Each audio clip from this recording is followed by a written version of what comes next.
So today I'm going to talk about the Lexus GS F.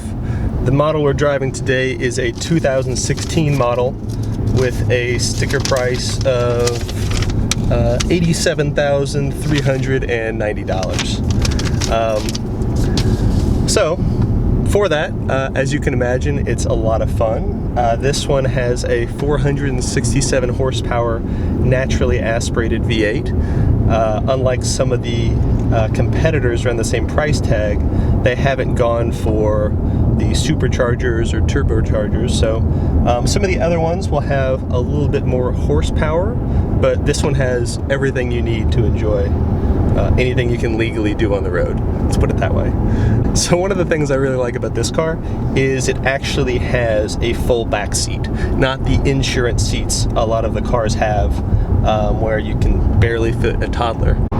So as with most cars in this price range, you've got a lot of different options for driving style, suspension. You can modify all these little pieces. So this one has something called torque vectoring, which is where the outside wheel will, more power is provided to the outside wheel, so that way when you come around a turn, you can do so quicker, and it provides a little more grip. So with this one, you have the option for normal mode, track mode, or slalom mode. And then of course for driving styles, we've got normal, which was running right now. We have Eco, Sport, and S+. So Eco will save you a little bit of gas, of course. Sport will provide a little bit quicker throttle response. And then with S+, you get everything from the sport mode, plus the suspension will tighten, the steering will tighten. So of course this is a Lexus, so you're going to get all the comforts you normally expect from a Lexus. So this one comes with both heated and vented seats, which is really nice, especially down here in Austin, Texas in the summer. It's got 17 speakers with 835 watts, so that's really nice. What else do we have? You can actually change the temperature of your car and start it remotely from their Inform app, so that's really convenient. You can order reservations for different restaurants. There's a lot of little things you can play with. But one of my favorite things is actually the large navigation screen. So it's not just meant for navigation. It can control all the different options in the car, but what I really like is it does split screen. So you can sort of choose this 2/3, 1/3 what you want to see. So I usually have it set on navigation plus either music or mileage range, or you may have your music and your maps on the side. Either way, it's really nice. And as for navigation, this is the first car I've ever driven where I actually prefer the in-car navigation to Google Maps. And part of that is because you have this really nice big screen. It's super easy to zoom in and out. It does also show you traffic, which up until recently a lot of cars wouldn't do. But whenever you're approaching somewhere, it will actually pop up this like 3D image of what it's going to look like when you come to an exit, whenever you need to turn. It has like a countdown for when you need to turn. Because it has all this space, it can display a lot more information than what Google Maps can do on your smartphone. So that's a really big plus. Another interesting feature about the maps is once you get low on gas, which I'm about to do right now, it'll actually pop up all the gas stations around you, like how close they are, what direction. So it's like they've thought of all the little things like that, so it's really nice. So right now I'm sitting on the highway, and I don't have it engaged right now, maybe I should, but they have this dynamic high-speed radar cruise control, and I'm sure I've butchered whatever their proper name for that is, but basically the gist of it is you set whatever speed you want to go, and the radar in the front will make sure you keep a proper distance. It'll brake, it'll speed up, and for a city like Austin, it's amazing. So there's a lot of stop and go traffic here. Traffic's quite bad here in Austin, so it makes it so you don't have to pay quite as much attention to the road. It'll brake, it'll speed up for you, so you know, when the traffic is really bad, that's really convenient.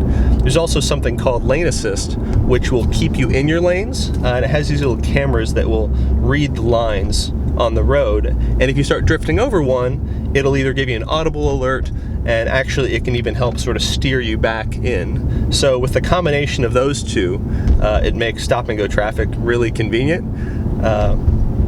And that's again why I think that this car is a great daily driver sports car, because a lot of other ones may not think about the comforts. Sometimes they actually actively take those out to save weight. This car, it isn't a light one, so it's not going to have the quickest 0 to 60, but if you want a car that you can drive every day and is also very quick, this car is a great option.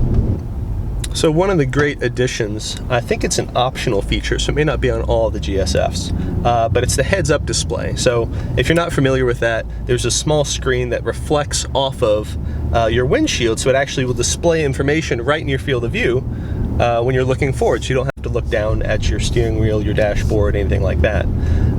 So what's great about on this one is it not only displays your speed, it displays whether you're in the lane, it can display whatever RPMs you're running. It works hand in hand with the navigation, so as you approach a turn, it actually will show you the turn and show you which way you're supposed to turn in this little 3D effect. It does some more stuff too. I'm trying to remember. Either way, it's really nice because it's built into all of the other pieces of the car. So it's not this just standalone piece that just does one thing.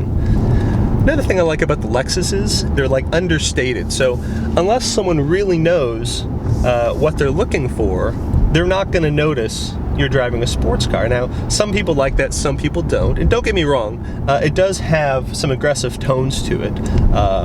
The bright yellow calipers, large wheels, side vents, big front grille. But compared to a lot of the competitors in this price range, it's definitely understated. So a lot of people will appreciate that. So something you don't hear often talked about, but definitely impacts the enjoyment you're going to get out of your car, is the service.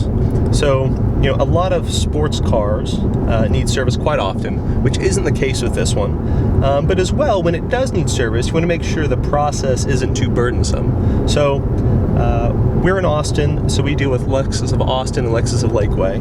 And I have to say that out of all the dealerships I've been to, these guys do it really, really well.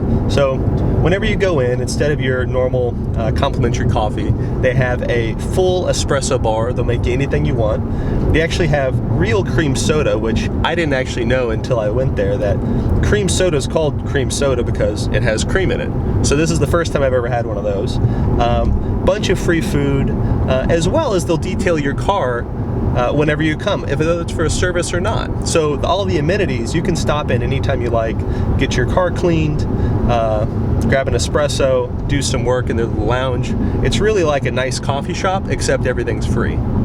So if you're looking to buy a car in Austin, I really have to recommend them. Okay, so I've driven the car for a month. What do I think about it?